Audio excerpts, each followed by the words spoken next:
Tous et à toutes. Alors, bienvenue dans cette conférence.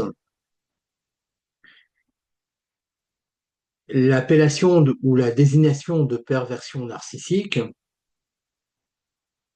ou de celui qui en fait usage, qu'on désigne comme étant le pervers narcissique, est devenu ou est, depuis un certain temps, l'étendard d'un fourre-tout. C'est-à-dire que tout celui ou celle qui exerce une pression ou une soumission quelconque sur un partenaire de vie ou un ami est abusivement qualifié de pervers. Le conjoint caractériel qui abuse par moments, qui monte dans les tours, dans d'autres, peut rapidement être qualifié de pervers. De nombreux psys, sans vous parler de pseudopsies ou de charlatans même du genre, qui s'en donnent à cœur joie pour taxer le conjoint de leur patiente ou de leur cliente de pervers narcissique dès qu'il présente des signes d'impatience, un peu de colère, lesquels de patientes évidemment ou clientes s'engouffrent joyeusement et follement dans un diagnostic qui est concocté rapidement pour la circonstance, allant dans le sens qu'elle affectionne d'entendre, et diront-elles généralement, enfin voilà quelqu'un qui me comprend. Mais il faut tout de même être un peu sérieux, voire surtout rigoureux, pour pouvoir, si l'on désire, parler de perversion narcissique. Cette appellation, elle pose problème, en effet, dans la mesure où elle porte en quelque sorte un jugement moral et prête aussi à la caricature. D'ailleurs, nous pourrions normaliser les choses ou même nous en rassurer en nous disant que c'est finalement le cas pour beaucoup des appellations cliniques qui sont entrées ou qui ont fait leur entrée dans le langage populaire. Par exemple, quelqu'un d'un peu suspicieux, on va dire qu'il est parano. Quelqu'un qui s'excite un peu pour rien, on va l'appeler hystérique. Quelqu'un qui est très angoissé, on va dire qu'il est borderline. Quelqu'un qui change d'humeur, on va dire qu'il est bipolaire, etc., etc. Ou quelqu'un qui abuse un peu trop ce jour-là de nourriture, on va le taxer d'être boulimique. Évidemment, toutes ces appellations-là, dans le langage populaire, ne connotent aucune pathologie du genre. C'est juste un langage qui est abusif. Alors il en est de même, évidemment, pour le pervers. La véritable question, c'est surtout de préciser ce qu'on entend par là et de montrer comment une composante essentielle et nécessaire telle que le narcissisme peut se rétrécir sur elle-même et s'affirmer aux dépens d'autrui au lieu de s'articuler à autrui, aux autres. En d'autres termes, il ne s'agit pas simplement d'établir de façon binaire que le narcissisme est bon ou mauvais, mais de comprendre comment et pourquoi, sous l'effet de certaines peurs, de certaines angoisses, l'individu peut se refermer sur lui-même au lieu de s'articuler harmonieusement avec les autres, c'est-à-dire avec son environnement relationnel. Ce qu'on peut comprendre, c'est que la racine de cette dérive narcissique, elle renvoie à une angoisse fondamentale face à la différence. Le terme de différence ici, qu'est-ce qu'il connote? Il connote quelque chose qui est en dehors de soi, c'est-à-dire chez l'autre, la présence de l'altérité, la présence de l'autre. De l'autre en tant que sujet distinct de ses propres désirs, de ses besoins, de ses propres points de vue et de ses singularités. Lorsque cette altérité, cet autre-là, suscite de la crainte ou alors du malaise, le sujet peut avoir tendance à se replier sur lui-même afin d'éviter la confrontation aux points de vue divergents. C'est-à-dire, dès lors qu'il y a une contradiction par rapport à ses propos, il peut avoir tendance au repli sur lui-même.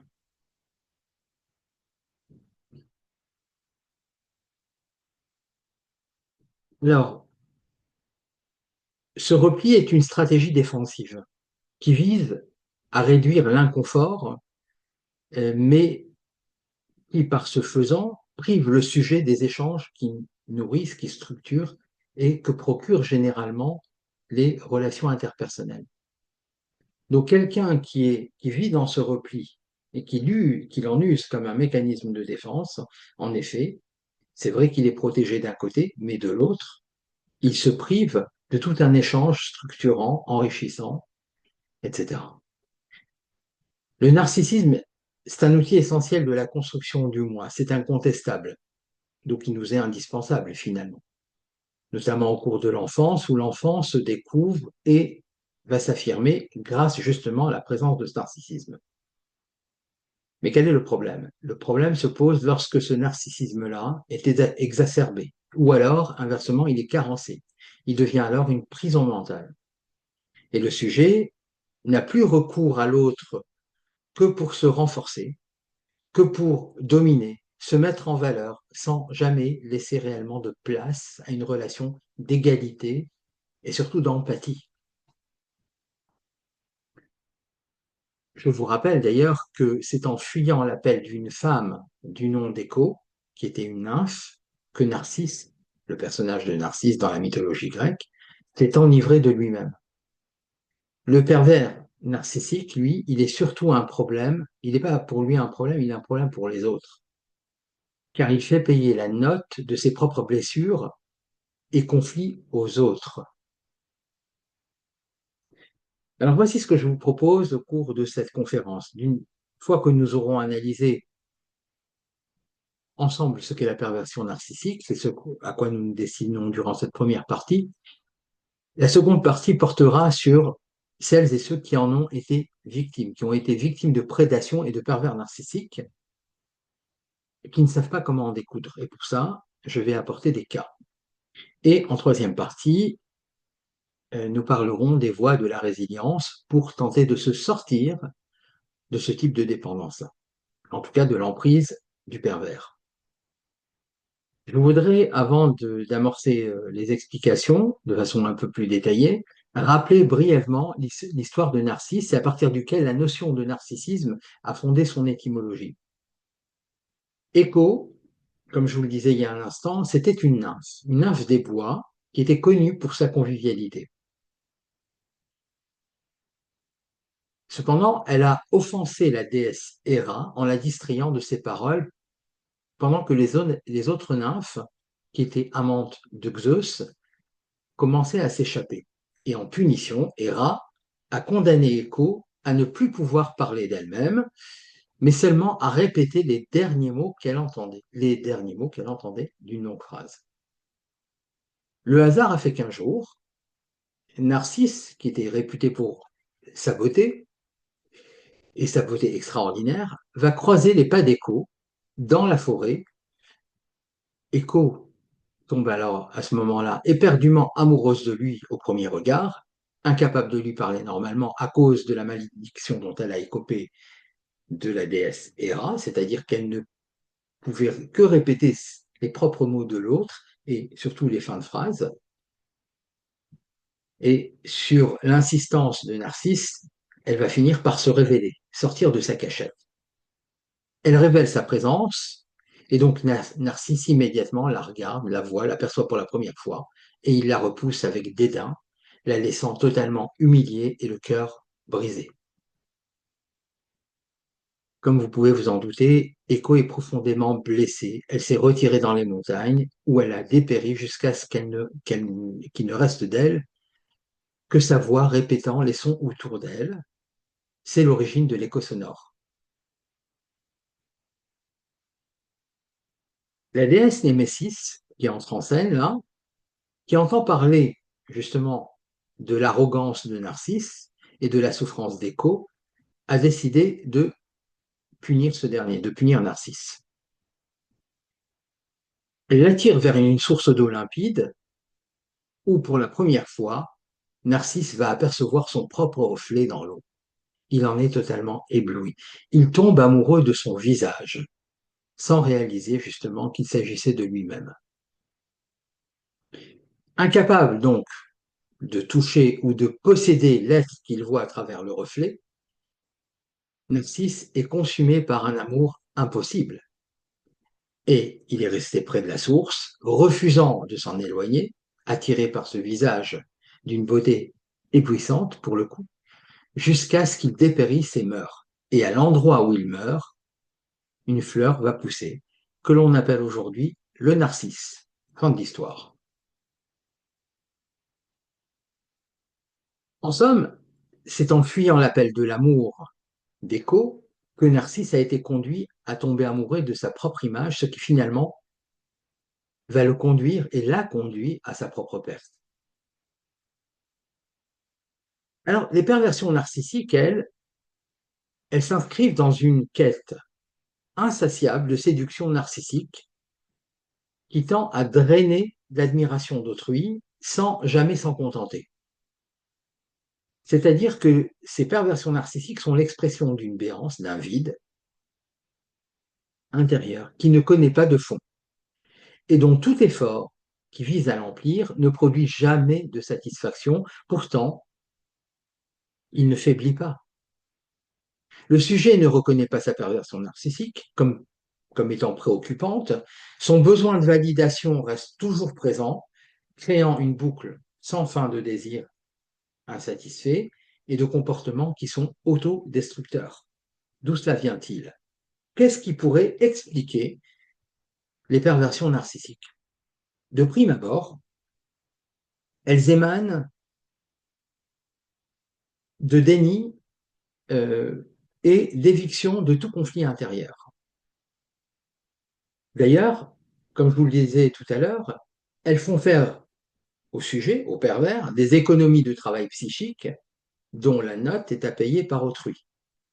Le terme de pervers ne se réfère pas seulement à des comportements sexuels déviants, comme en parlait Freud à son époque, mais à une structure psychique spécifique. C'est-à-dire qu'il s'agit d'une personne qui utilise des mécanismes de défense tels que le déni, tels que la projection, et qui peut manipuler la réalité pour éviter d'affronter des vérités qui lui sont totalement inconfortables. Le pervers, lui, il présente toujours la prétention de se trouver à l'origine de soi à l'origine de tout, et de tout à l'origine de rien. À savoir que le pervers, il croit ou prétend qu'il est l'auteur de sa propre existence. Il est donc enfermé dans une pathologie qu'on appelle le narcissisme, puisqu'il est centré sur lui-même. Il se voit donc comme un individu qui est auto-créé, sans influence ou dépendance envers quiconque ou quoi que ce soit d'autre.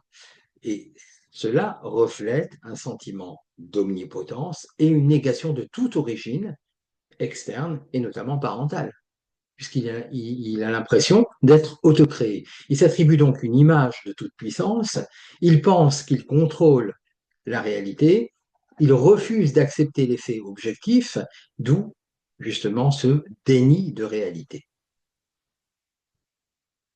Il peut y avoir une séparation entre la perception de lui-même, qu'il a de lui-même, et la réalité, ce qui peut conduire à des comportements qui sont manipulateurs ou autodestructeurs. Et là, il se situe dans la dissociation entre lui et justement ce réel-là. Racamier, qui était un psychanalyste et qui a longuement glosé sur la perversion narcissique, il avait une, une phrase, une citation, dans laquelle il disait que la notion de perversion narcissique, elle se situe à un carrefour ainsi qu'à une extrémité. Carrefour entre l'intrapsychique et l'interactif, entre pathologie individuelle et pathologie familiale du narcissisme, et extrémité de la trajectoire entre psychose et perversion. De quoi nous parle-t-il exactement ici? Parce qu'il nous dit que ça se situe, cette perversion narcissique se situe au carrefour entre l'intrapsychique et l'interactif. Intrapsychique, ça signifie ce qui se passe à l'intérieur de la psyché, c'est-à-dire l'individu, ça inclut les pensées de l'individu, les sentiments, les fantasmes, les conflits internes, les mécanismes de défense, les conflits inconscients, etc. Interactif, c'est ce qui concerne son interaction, l'interaction de l'individu avec son environnement, avec les autres. Mais au travers de cette interaction avec les autres, il y a également les comportements, les interactions avec sa famille, et qui parfois sont enfermés dans une dynamique dysfonctionnelle. à savoir que les comportements et les attitudes narcissiques sont transmis, c'est-à-dire ces comportements et ces attitudes narcissiques, ces comportements dysfonctionnels et ces attitudes narcissiques sont sont transmis et encouragés ou renforcés au sein même de la famille. Et donc, le pervers narcissique va en hériter. Lorsqu'il nous parle d'extrémité de la trajectoire entre psychose et perversion, que nous dit-il exactement? Que la perversion narcissique, elle est décrite comme le point culminant en ou l'aboutissement dans le spectre des troubles mentaux. Ça se situe donc entre la psychose, qui est une perte de la réalité, et la perversion, qui est la transgression des normes.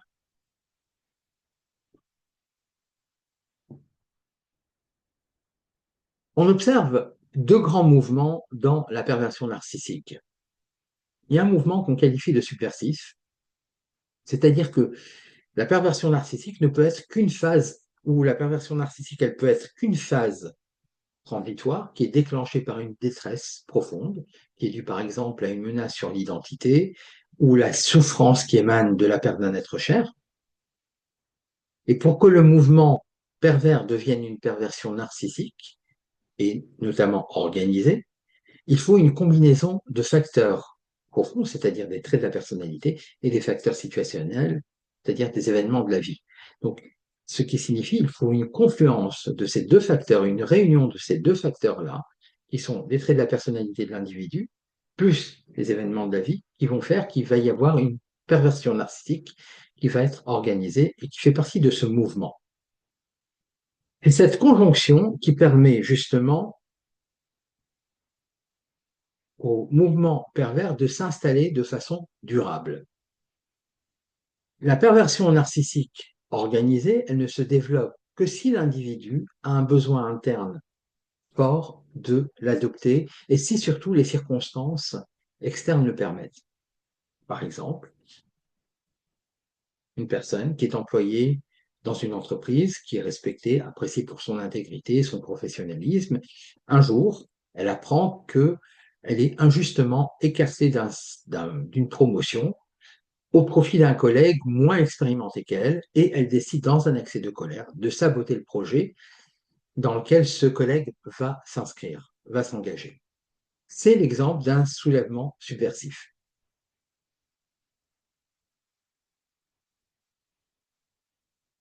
La perversion organisée, elle est un état de comportement perversif qui est stable, donc c'est quelque chose qui s'est installé dans la durée.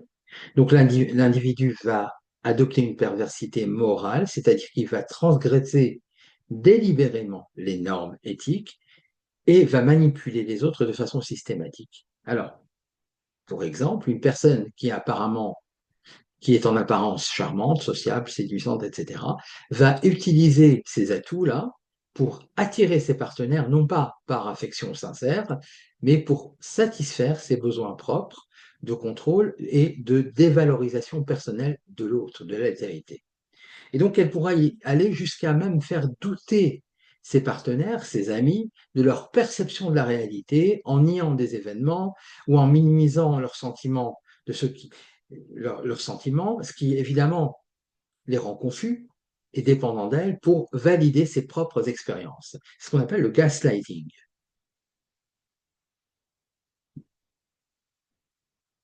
Donc revenons. La perversion narcissique, elle nécessite que s'installe un certain nombre de mécanismes psychiques qui vont s'articuler entre eux ou vont s'assembler entre eux afin de parvenir à son achèvement. Quels sont ces mécanismes qui doivent s'articuler entre eux?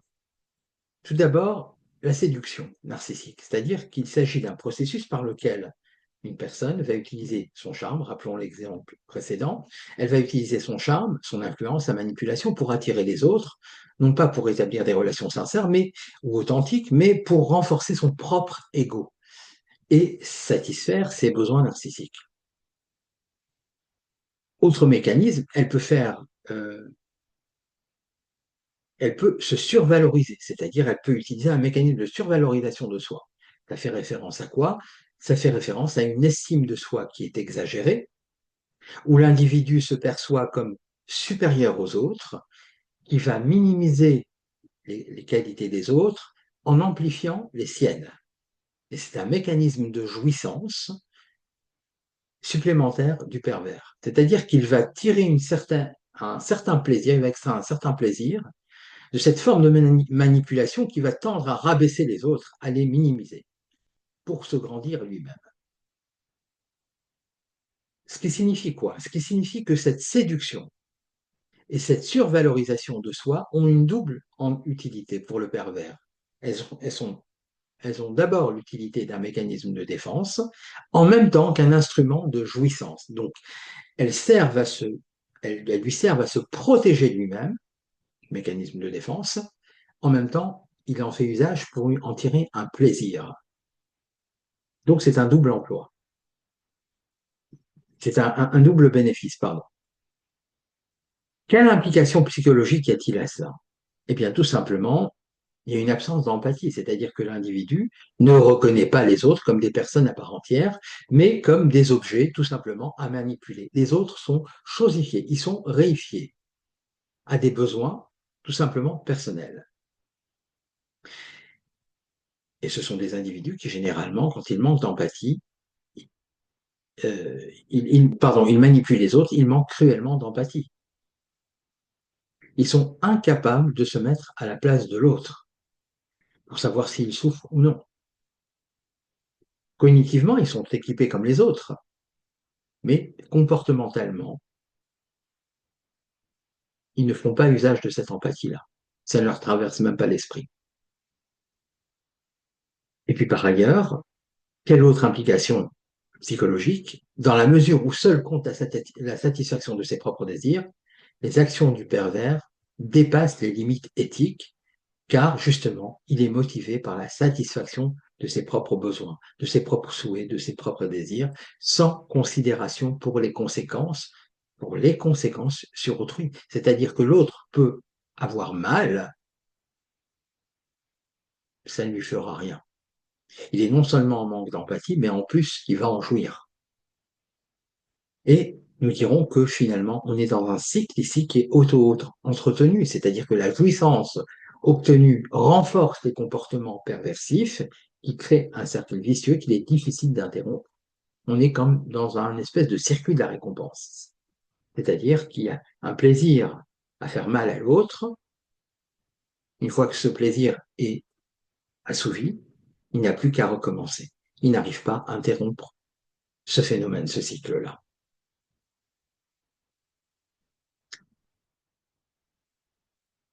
Par rapport au mécanisme de défense, on observe trois exportations défensives ou des projections autodéfensives dont va faire usage le pervers. Ils sont trois outils couramment utilisés par le pervers. Tout d'abord, il peut rejeter la souffrance personnelle sur autrui par des comportements dévalorisants. Et puis, il peut masquer ses conflits internes grâce notamment au soutien superficiel de l'entourage et va afficher ainsi une fausse image pour séduire. Donc il va colmater ses propres clivages.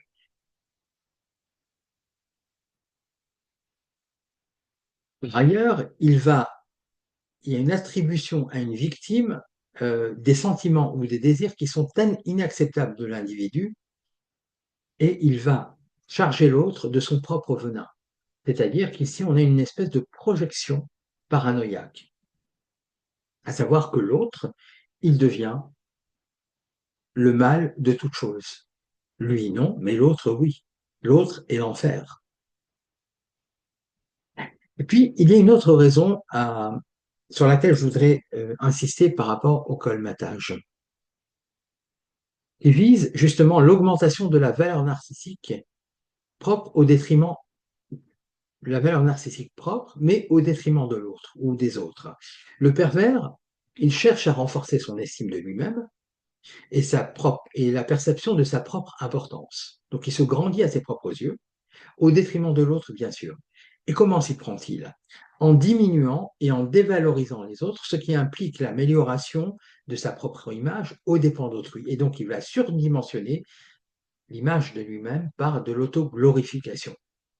Et l'une des explications l'une des raisons pour lesquelles il va pratiquer cette autoglorification, nous dit Mélanie Klein, qui était psychanalyste et qui a développé une théorie profonde sur l'envie. La réponse étant justement l'envie, c'est-à-dire l'une des raisons est le tarissement de l'envie, l'épuisement de l'envie dont il fait usage. Et il en fait usage, il va, par l'exercice de la prédation, il va tarir son envie. Donc l'envie, c'est un sentiment, nous dit Mélanie Klein, un sentiment destructeur qui pousse l'individu à vouloir posséder ce que l'autre a et à détruire ce qu'il ne peut avoir. Donc l'idée du pervers, en l'occurrence, c'est le tarissement justement de cette envie-là. C'est-à-dire dès lors que l'autre a quelque chose, il va vouloir le posséder, s'en emparer, et s'il ne peut pas l'avoir, il va tout faire pour détruire. C'est ce qu'a fait cette fameuse personne dont je vous ai parlé. Lorsque un collègue a été nommé à sa place pour un certain projet, elle va détruire le projet en question. Alors, allons un peu plus loin dans l'archéologie du pervers narcissique. Comment pourrait-elle confectionner finalement, comment pourrait se confectionner une telle personnalité celle du pervers narcissique? L'un des fondements du développement du narcissisme pathologique se fonde, va chercher dans la relation d'attachement insécurisée. C'est-à-dire que dans l'enfance, le besoin fondamental de sécurité affective, de validation et d'attention a peut-être mal été comblé ou carrément négligé, voire ignoré. Donc, il y a des scénarios qui sont à peu près typiques qu'on connaît aujourd'hui et qui reviennent et qui vont configurer finalement cette personnalité narcissique. Il peut y avoir soit une hyperprotection et une idéalisation excessive. Par exemple, l'enfant est survalorisé par ses parents, mais de façon conditionnelle, à savoir l'amour et l'attention vont être accordés à l'enfant à l'unique condition qu'il satisfasse les attentes ou renforce l'image de ses parents. Par exemple, si l'enfant rapporte de bonnes notes de l'école, alors il sera valorisé de façon disproportionnée, excessive. À l'inverse, le parent lui dira: tu es incapable, tu n'es pas digne d'être mon fils ou ma fille, tu me fais honte, tu ne m'apportes aucune satisfaction, etc., etc. Donc, l'amour, l'attention sont conditionnés par le fait qu'il y ait une performance rapportée et qui soit alignée par rapport à l'idée que s'en font les parents. Qu'est-ce que cela procure ou engendre comme conduite chez l'enfant? Ça le pousse à développer un faux self performant, masquant ses besoins réels et ses vulnérabilités. Donc il va essayer de paraître autre chose que ce qu'il n'est. Autre élément qui contribue à ce costume du pervers, à cette personnalité du pervers, il peut y avoir eu une négligence et un rejet émotionnel de la part des parents. Et donc, si l'enfant est exposé à des figures parentales froides, critiques ou absentes émotionnellement, il va, l'enfant pervers peut se construire un mécanisme défensif qui consiste à se protéger de la blessure émotionnelle en niant ses besoins affectifs, et cette posture peut devenir un fondement du narcissisme. C'est-à-dire que l'autre est perçu comme une menace ou un outil à manipuler pour satisfaire ses propres besoins. Donc je rappelle, ici dans ce schéma, on a quoi? On a une figure parentale qui est glaciale, qui est absente émotionnellement, et donc l'enfant va se protéger par des mécanismes défensifs contre des blessures émotionnelles.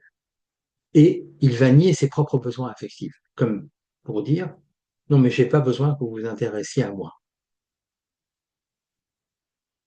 Alors donc plus tard, qu'est-ce que ça va donner? Ça va donner le fait que l'enfant devenu adulte, il va commencer à manipuler l'autre pour satisfaire ses propres besoins. Autre élément qui intervient justement dans cette personnalité, cette évolution vers la personnalité narcissique, c'est lorsque se produisent des blessures précoces. Par exemple, une humiliation répétée ou un sentiment d'être insuffisant, ou une absence de reconnaissance par les parents ou les tuteurs de développement, indépendamment des performances, hein, d'ailleurs. Ou alors une infantilisation ou une dévalorisation continue de l'enfant. Tous ces comportements-là vont occasionner, vont procurer des blessures qui vont pousser l'enfant à développer une carapace psychologique pour protéger un moi fragile. Et donc, à l'âge adulte, cette carapace se traduit par une façade grandiose, une recherche de domination et une incapacité à établir des relations authentiques avec les autres.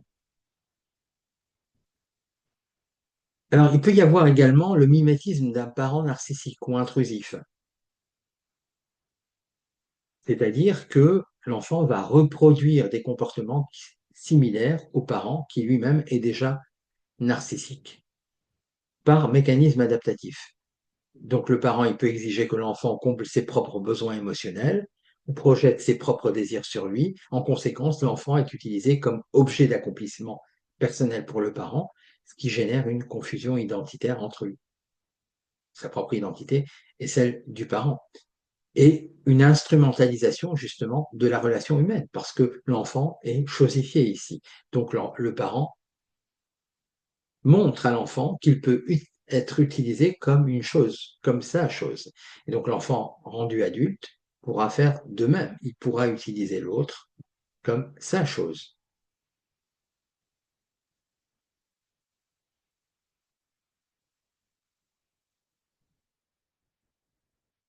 Alors, nous avons décrit avec quelques détails cette perversion narcissique. Quelle pourra être, voyons un peu le côté de la victime ici. Les personnes qui tombent dans le filet, les filets de ces pervers-là, comment s'en sortent-elles? Mais d'abord, qu'est-ce qui se passe pour elles? On sait que la relation avec un pervers narcissique peut avoir des relations, des conséquences profondément profondes et durables sur les victimes. Il y a de nombreux récits qui en témoignent. Et ces impacts se manifestent sur plusieurs plans psychologiques, physiques, social et professionnels. Alors, comme dirait l'autre, un dessin vaut mieux qu'un long discours, mais là, je ne vais pas vous faire de dessin, je vais vous raconter une histoire, une première histoire déjà, qui est celle, appelons-la Christina.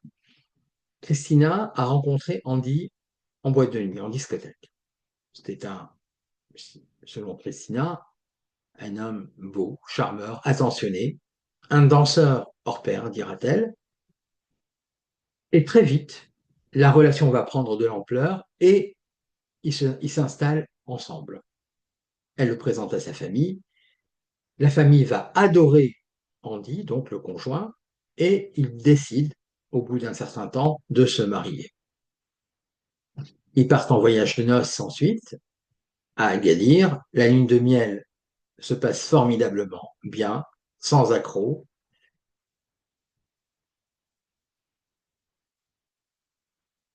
Christina n'aura de cesse de répéter que Andy était l'homme de sa vie. Et elle le répétait encore dans la lune de miel, comme s'il fallait qu'elle le retienne. En fait, elle en était persuadée. Christina nous dira qu'elle a été traitée comme une princesse avec un soutien inconditionnel lors d'un concours de malchance, c'est-à-dire à un moment donné où Christina perd son travail.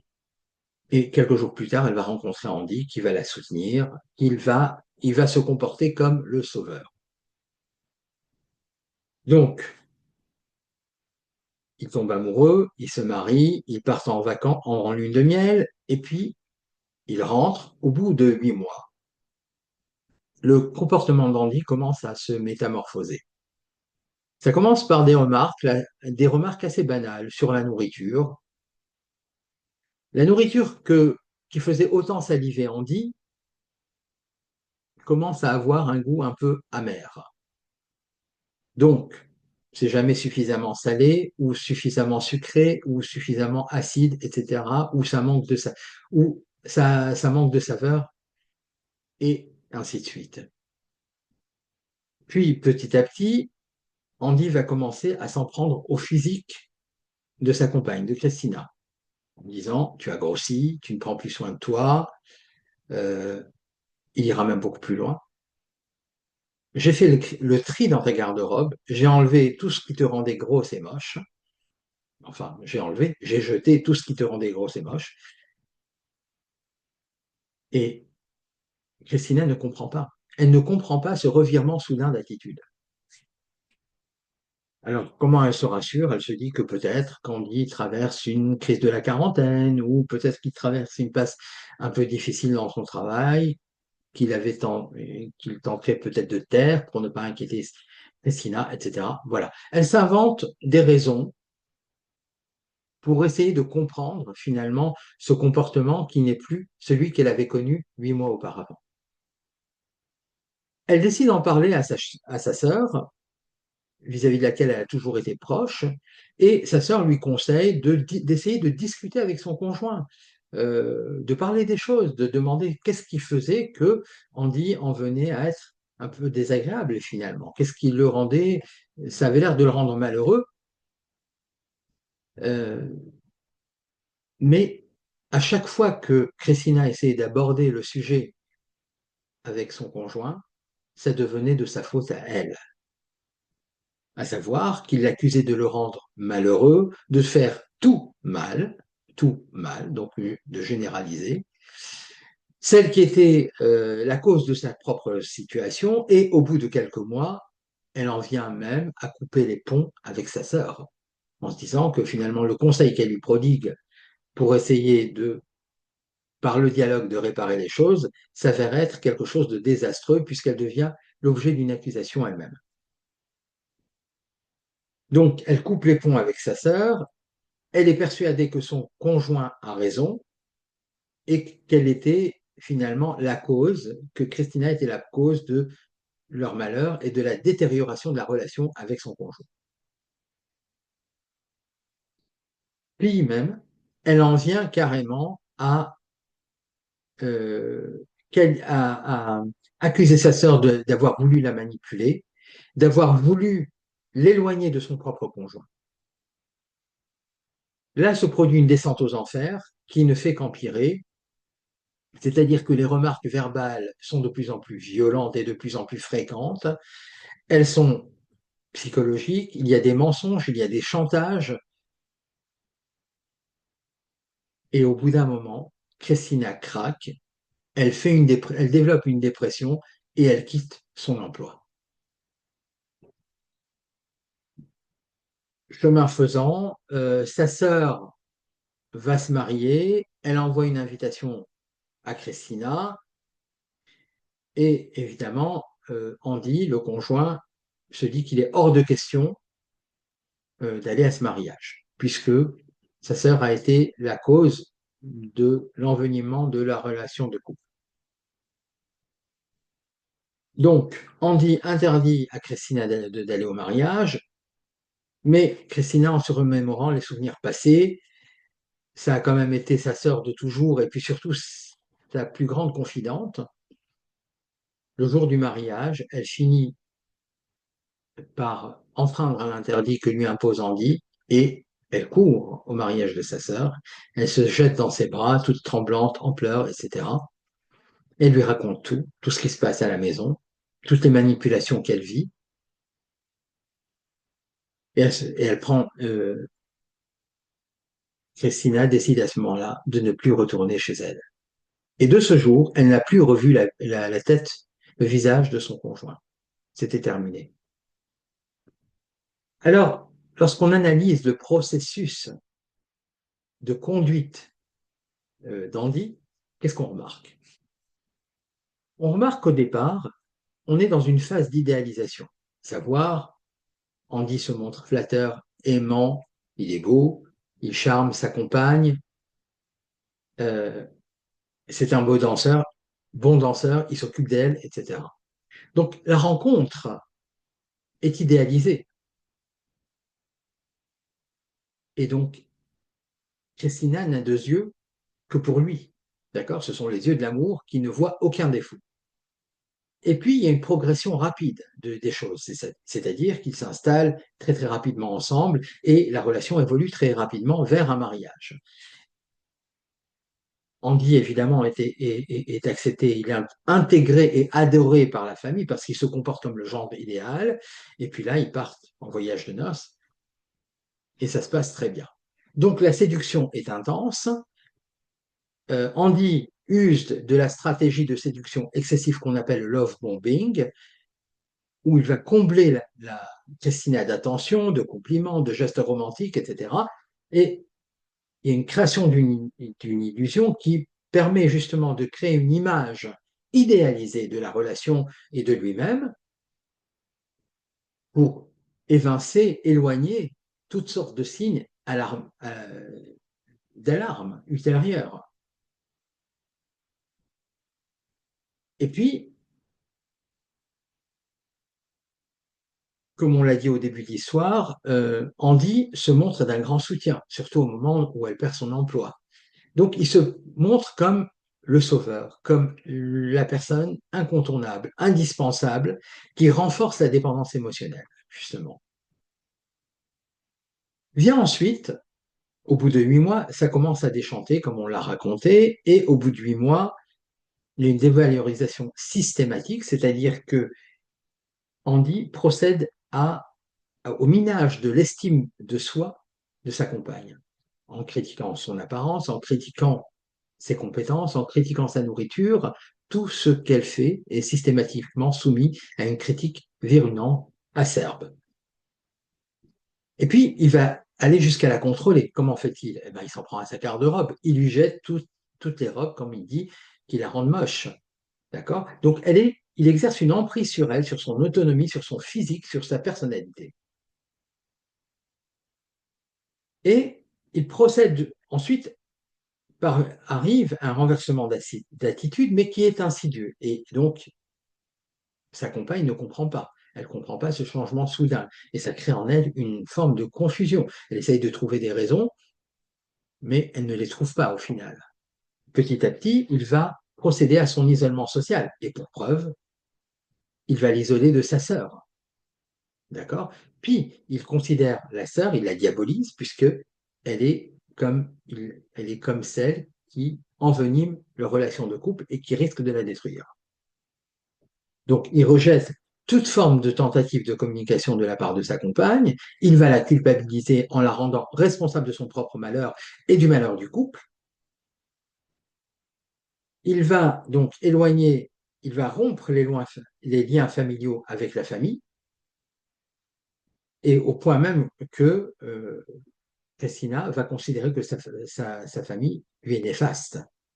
Donc, il va utiliser la projection de la faute sur les autres, il va l'isoler, donc on enferme la victime et on le manipule cognitivement, c'est-à-dire que sa compagne en vient à douter de ses propres perceptions et de ses relations avec autrui. D'accord? Et donc ça, c'est un processus typique, là aussi, qu'on appelle le gaslighting. D'accord? Une violence psychologique, et on rentre dans une forme de cercle vicieux de l'abus, c'est-à-dire qu'il y a des abus émotionnels répétés qui conduisent jusqu'à une détérioration de la santé mentale de la victime. Elle quitte son emploi, elle fait une dépression, elle devient financièrement dépendante de lui, et donc ça accroît la vulnérabilité de la victime. Il annihile en même temps son estime d'elle-même, puisqu'il la critique constamment, il lui sape le moral, et donc elle n'est plus apte à résister ou à quitter la relation, elle est enfermée sans défense à la maison, et elle se soumet à lui, elle se soumet à ses désirs, à ses critiques, et, euh, et elle vit toutes ces frustrations, elle les porte et elle les supporte. Vient le moment de dénouement extraordinaire qui intervient un peu comme un miracle, à savoir que dès lors que sa sœur se marie, ben à ce moment-là, il y a des retrouvailles et elle prend conscience qu'il faut absolument briser cet isolement. Et c'est ce qu'elle fait justement. Donc, d'où l'importance pour s'en sortir d'un soutien social. Donc, il y a un retour, une réalité, puisqu'elle se reconnecte avec sa femme, avec sa famille, qui lui offre une nouvelle perspective, une perspective extérieure qui l'aide à dissiper sa confusion mentale. Voilà. Et puis, la mise en mots de ce qu'elle subit et dans le contrôle de sa vie par son bourreau, ça l'aide également à comprendre ce qui lui arrive. Voilà. Alors, quand on analyse le profil psychologique d'Andy, il est caractérisé par un sens grandiose de sa propre personne, un besoin d'admiration, un manque d'empathie, une transgression et une transgression des normes morales, une exploitation de l'autre pour satisfaire ses propres besoins, ses propres désirs. Et voilà. Alors, ce qui se passe sur la victime, c'est que pour s'en sortir, bien sûr, elle a besoin de l'autre. Elle a besoin de sa famille. Elle a besoin, heureusement que sa sœur est là. Donc, sa sœur l'aide à se reconstruire. Elle va évidemment se faire traiter. Et puis, elle va pouvoir enfin reconstruire son estime d'elle-même et son autonomie. Chose que lui avait soustrait violemment son conjoint. Voilà. Donc, elle doit réapprendre tout ça. C'est-à-dire que ce processus de reconstruction est un processus de réapprentissage d'un certain nombre de mécanismes qui semblent naturels, mais qu'on a perdus lorsqu'on est soumis à la prédation d'un pervers. Fin de l'histoire et fin de l'analyse de Christina. Alors, je passe à une seconde histoire qui est très illustrative également, mais qui est d'un autre genre et qui relate toujours la prédation par rapport à d'un individu pervers. Ici, on va l'appeler Lola, l'héroïne. Lola grandit avec ses deux parents, mais ici, seule la mère est présente, à savoir que c'est la mère qui décide de tout. Non pas que le père ne soit pas présent physiquement, il est présent, mais il est effacé dans le décor. Donc la mère décide de tout pour tout, les vêtements, les coupes de cheveux, les amis, la scolarité, etc. Et donc, c'est un peu comme si la mère se substituait à sa fille. Lola dira qu'elle est la marionnette de sa mère et que sa mère est la réalisatrice de sa vie. En effet, sa mère voulait le meilleur pour elle, à savoir des 20 sur 20, mais des 20 sur 20, sinon rien. Et quand bien même elle était la meilleure de la classe, ça n'était jamais suffisant. Il fallait du 21 sur 20, c'est-à-dire du plus que parfait. Elle aurait toujours pu mieux faire, et comme elle ne faisait pas mieux que le mieux, elle ne pouvait plus faire, elle était à son maximum, eh bien, elle était forcément considérée comme une incapable par sa mère. Elle a passé toute sa vie dans l'ombre de sa mère, et le père, qui était présent physiquement, ne disait rien, il était totalement effacé dans le décor. Mais comme il était éperdument amoureux de sa femme et en même temps il en avait peur, alors il disait que l'amour pour la mère devait être inconditionnel et qu'il fallait toujours lui donner raison. Et lui aussi se tenait à ça, comme si c'était sa mère alors que c'était sa femme. Après son lycée, elle va intégrer l'ENA.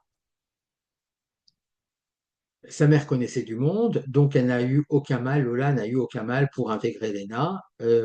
Et en montant, parce que c'était une provinciale, en montant sur Paris, elle a dû prendre un appartement, et là, donc elle goûte à une certaine autonomie, mais par la force des choses, puisqu'il fallait qu'elle fasse ses études. Mais en commençant à côtoyer des camarades, des personnes de l'ENA, elle comprend que elle tombe de haut, comme elle dit, c'est-à-dire elle ne se comprend pas ce qui lui arrive. Tout le monde se sentait libre, elle non. Tout le monde savait qui il était, elle ne savait pas qui elle était.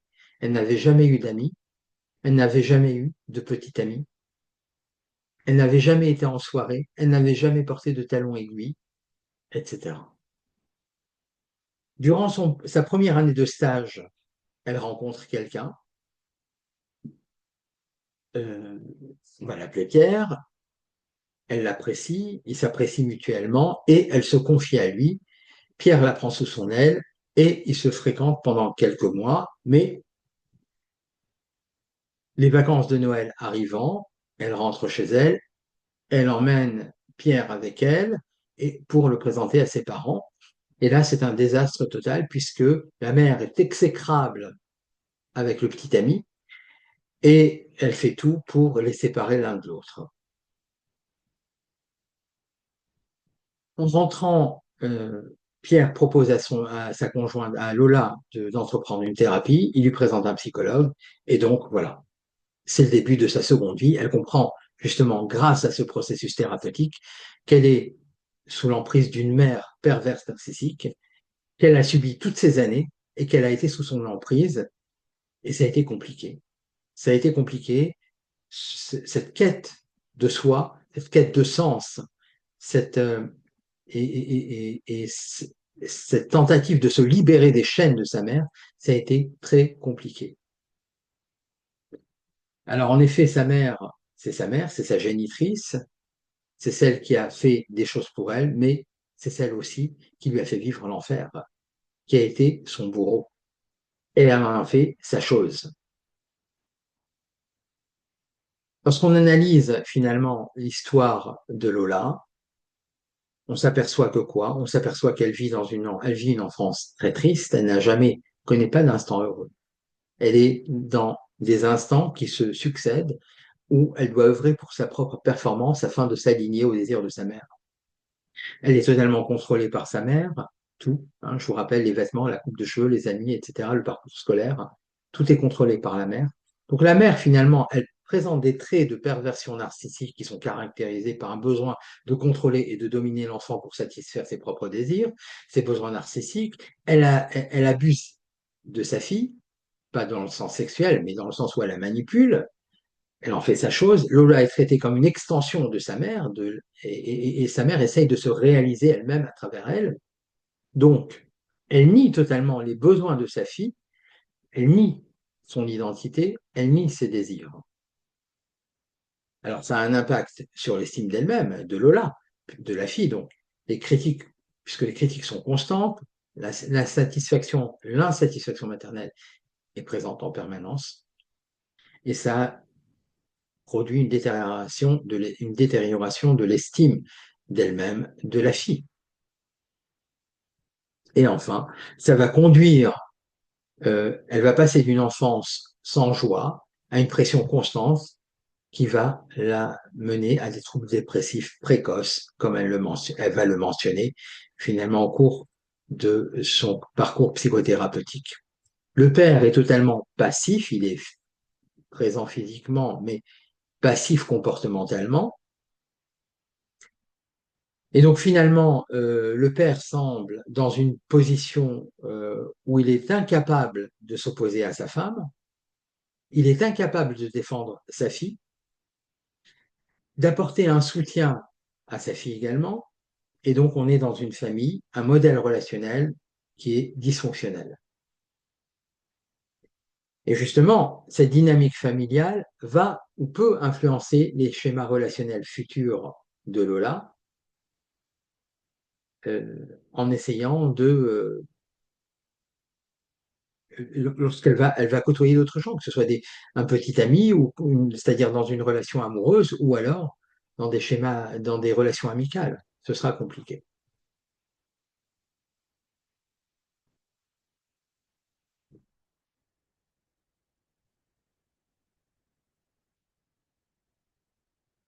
Alors, euh, la, généralement, les victimes de pervers narcissiques sont souvent conditionnées pour obéir. D'accord? Comme on le voit un peu sur Lola, comme on l'a vu aussi sur Christina, il y a un conditionnement qui se fait pour l'obéissance. Il va y avoir également une culpabilité. C'est un instrument extrêmement intéressant pour le pervers, qui est celui de considérer l'autre comme étant coupable du malheur qui lui survient. Et puis, l'abus étant subtil et surtout constant, il devient une norme dans la relation, et donc il est très difficile à identifier sans justement une aide extérieure. Alors, c'est pourquoi, dans le processus thérapeutique, il est important une fois le récit euh, évoqué, il est important de pouvoir mettre des mots sur ces différentes situations que vit la victime, pour pouvoir comprendre la nature abusive du prédateur. Et puis, bien sûr, il y a une espèce il y a un questionnement qui est constant et une tentative de se libérer de l'emprise du pervers. Euh, Après un traumatisme, généralement, il est assez courant de chercher à comprendre le pourquoi de ces souffrances. Et ce questionnement peut être une étape, justement, qui conduit vers la résilience en donnant un sens à son expérience pour mieux la surmonter. Alors, ce qui est important, c'est que l'idée, c'est justement de transformer cette souffrance en force pour pouvoir de nouveau trouver un but ou un sens à sa vie. Alors, ces différentes histoires, elles mettent justement les effets en lumière, les effets dévastateurs qu'une relation parentale ou de couple peut avoir sur le développement psychologique d'un individu. Par exemple, pour ne parler que de Lola, elle a vécu sous l'emprise d'une mère perverse narcissique, ça a entravé son développement identitaire, ça a sapé son estime d'elle-même, ça a entravé sa capacité à pouvoir mener une vie autonome, et curieusement, ce que cherche un parent, c'est à autonomiser l'enfant. Et là, il pousse vers l'autonomie tout en faisant en sorte d'entraver cette propre autonomie. Donc on induit ici un comportement qui est schizophrène. La prise de conscience grâce à un processus thérapeutique, ça représente justement un tournant crucial qui permet de comprendre les mécanismes d'abus et de commencer un processus de reconstruction. Alors c'est vrai que c'est difficile. C'est vrai que c'est difficile de remettre les choses en question. Il est difficile aussi de mettre des mots là-dessus, de comprendre les situations. Mais Sénèque disait la chose suivante. Sénèque était un philosophe romain du 1er siècle avant Jésus-Christ, après Jésus-Christ, pardon. Il a écrit un certain nombre de lettres, notamment à son ami Lucilius, qui sont consultables sur Internet, et il lui recommande, alors ce sont des conseils de sagesse qu'il lui prodigue, il lui recommande notamment de ne pas se laisser troubler par les événements extérieurs, de pratiquer une autodiscipline, et surtout, il lui dit la chose suivante, c'est pas parce que les choses sont difficiles que nous n'osons pas, c'est parce que justement nous n'osons pas qu'elles sont difficiles. C'est parce que nous n'osons pas qu'elles sont difficiles. Et puis,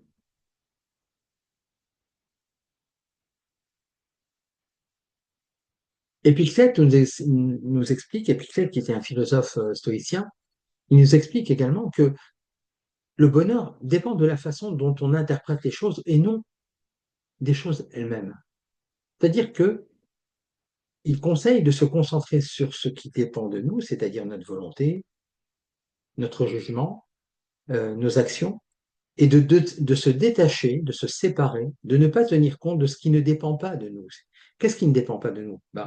Par exemple, les circonstances, les opinions et les réactions des autres.